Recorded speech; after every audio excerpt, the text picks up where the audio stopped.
Hello students. तो आप क्या पढ़ रहे थे? एल्डिहाइडों का निर्माण, प्रिपरेशन ऑफ एल्डिहाइड। आज आप पढ़ेंगे एल्कीनों के ओजोनीकरण से। कलर चेंज कर लेते हैं थोड़ा सा। एल्कीनों के ओजोनीकरण से, ओजोनी अपघटन या ओजोनीकरण। बात देखिए, फ्रॉम ओजोनोलिसिस ऑफ एल्कीन्स। तो ये आप फर्स्ट ईयर में भी रिएक्शन पढ़ चुके हैं। एल्कीनों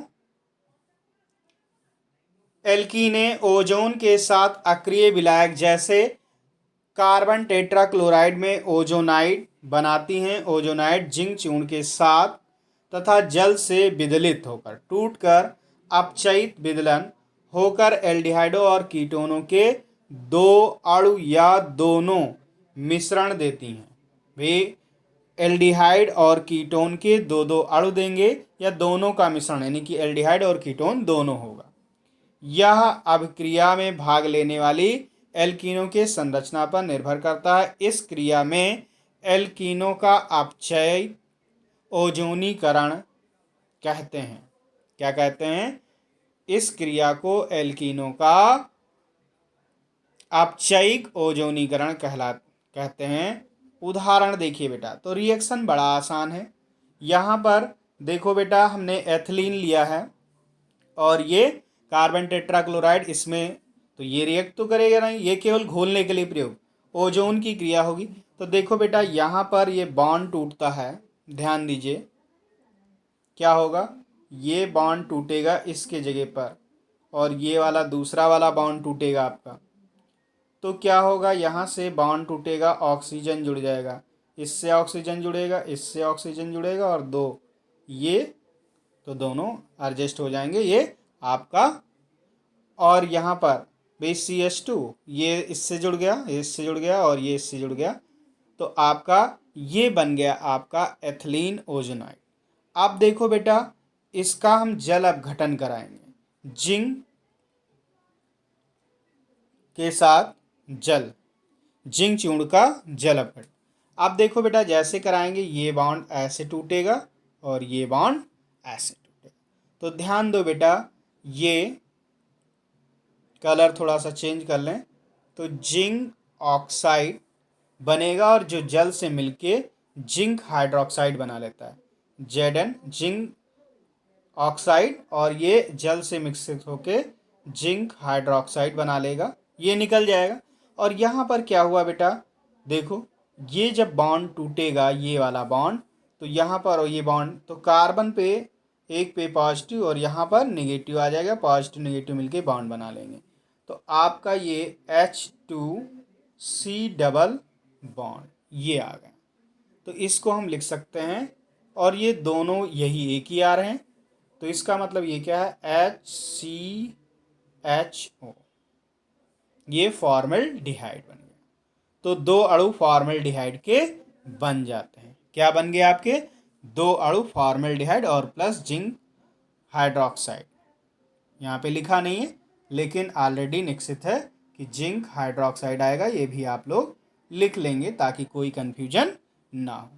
अब देखो बेटा, दूसरा एग्जाम्पल लिया गया है, ये ब्यूटीन या ब्यूटीन 2 कहें, तो यहाँ भी साफ साफ दिख रहा है, ये बॉन्ड टूटेगा, यहाँ से ऑक्सीजन ये जुड़ गया, एक ऑक्सीजन और एक ऑक्सीजन इससे, एक ऑक्सीजन और वो आपस में, तो आपका ये क्या बन गया, भी ब्यूटीन ओजोनाइड बन गया। क्या बना? Butene ozonide. अब देखो बेटा, फर्दर वैसे ही रिएक्शन होगा। तो यहाँ पे ये बॉन्ड टूटा और यहाँ पे ये बॉन्ड टूटा, ये जिंक ऑक्साइड ये बनाएगा, ठीक है, जिंक ऑक्साइड और H2O से मिलकर जिंक हाइड्रोक्साइड, वही सेम रिएक्शन बेटा, जिंक हाइड्रोक्साइड बनाया और प्लस। अब देखो बेटा, ये यहाँ पे निगेटिव साइन आएगा और यहाँ पर पॉजिटिव साइन आएगा, ये बॉन्ड बना लेगा, मतलब CH3CHO, और यहाँ भी वही चीज़ है, तो दो 2CH3CHO, तो आपका ये क्या बन गया, एस्टल्डिहाइड बन गया। अब देखो बेटा, कुछ शाखित, कैसे? कुछ शाखित एल्कीनें जो ओजोनीकृत होकर कीटोन देती हैं। उदाहरण के लिए, अब यहाँ पर 2,3 डाई मेथिल ब्यूटीन 2 या 2 इन ब्यूट 2 इन। बात देखिए बेटा, तो हमें रिएक्शन तो वैसे ही करनी है, यहाँ डबल बॉन्ड का ध्यान देना है। तो इससे क्या जुड़ेगा बेटा, एक O इधर जुड़ जाएगा, ये बॉन्ड टूटेगा और नीचे वाला टूटेगा, तो यहाँ ऑक्सीजन और ये आपस में, तो आपका ये बन गया। बाकी जो जैसा जुड़ा था वैसे ही रहेगा। अब बेटा आगे हमें करना है, तो ध्यान दो भाई, अब हम किससे कराते हैं, जिंक और H2O, इससे रिएक्ट कराएंगे। तो यहाँ पर देखो बेटा जिंक, तो ये आपका कलर चेंज कर लिया मैंने ताकि कन्फ्यूजन ना हो, ये आपका निकल गया और इससे मिलकर क्या बन जाएगा, जिंक हाइड्रोक्साइड, वो भी हो गया आपका। अब बचा क्या, बस बेटा ये बॉन्ड ब्रेक होगा, ये तो यहाँ कार्बन पे कैसा आएगा, पॉजिटिव, यहाँ पे नेगेटिव, बॉन्ड ये बन जाएगा। तो आपका मोस्टली बना क्या, जो चीज़ इधर बनेगी वही इधर बन रही है। तो देखो बेटा सी है, इससे क्या जुड़ा, CH3 डबल बॉन्ड, और इसके कितने अणु, 2। ये ध्यान से देखिए क्या बन गया, एसीटोन बन जाएगा। तो यहाँ पर एसीटोन बन जाएगा, जो कि यहाँ ये रिएक्शन की गई है सेम है आपका, ये एसीटोन। फर्दर बेटा अलग एग्जाम्पल लिया गया है। अब यहाँ पर 2 मेथिल प्रोपीन, तो 2 मेथिल प्रोपीन लिया गया। यहाँ पर देखिए बेटा क्या होगा, भाई हमें रिएक्शन यहाँ डबल बॉन्ड, जहाँ डबल बॉन्ड होता है वहीं पर देखना है। भाई एक बॉन्ड टूटा, इससे O जुड़ गया, यहाँ O और ये, तो ये आ जाएगा और वो बॉन्ड ये वाले गायब हो जाएंगे। तो ये बन गया आपका ओजोनाइड बना। अब ध्यान देना है फिर बेटा, हमें क्या कराना है, जिंक हाइड Zn और H2, जिंक चूर्ण के साथ जल अपघटन कराना।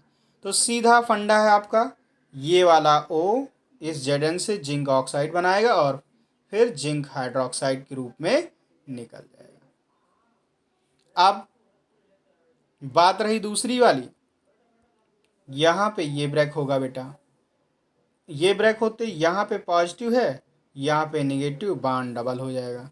तो फिर से बन गया आपका, देखिए CH3 और C डबल बॉन्ड O, तो आपका एसीटोन बन गया। यहाँ पर देखो बेटा ये CH2 के साथ डबल बॉन्ड बन रहा है, मतलब फॉर्मल्डिहाइड।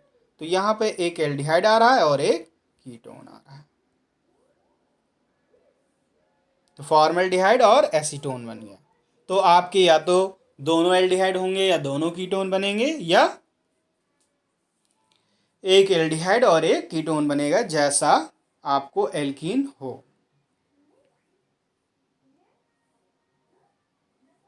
अब देखो बेटा, जो उच्च एल्कीनें हैं वो वाकर प्रक्रम के द्वारा कीटोनों में परिवर्तित की जा सकती हैं।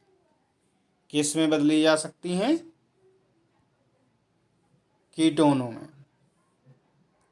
तो यहाँ पर देखो बेटा CH3 CH double bond CH2 और ये पैलेडियम क्लोराइड और प्लस H2O।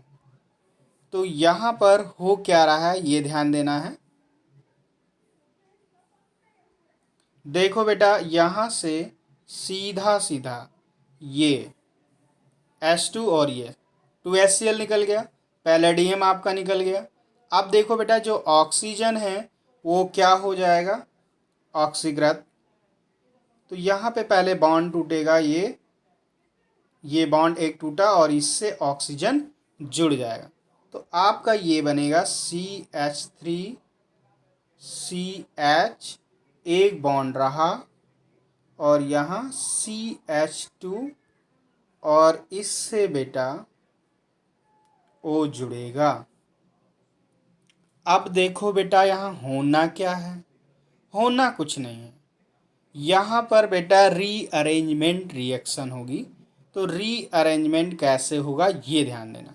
तो जो ये H है ये इससे जुड़ा हुआ है, इसको मैं अलग दिखा रहा हूँ, ये H जुड़ा हुआ है। अब क्या है बेटा, ऑक्सीजन जुड़ गया। तो यहाँ पर देखो बेटा बॉन्ड, ये ब्रेक हो जाएगा और यहाँ से ये इलेक्ट्रॉन इसके पास,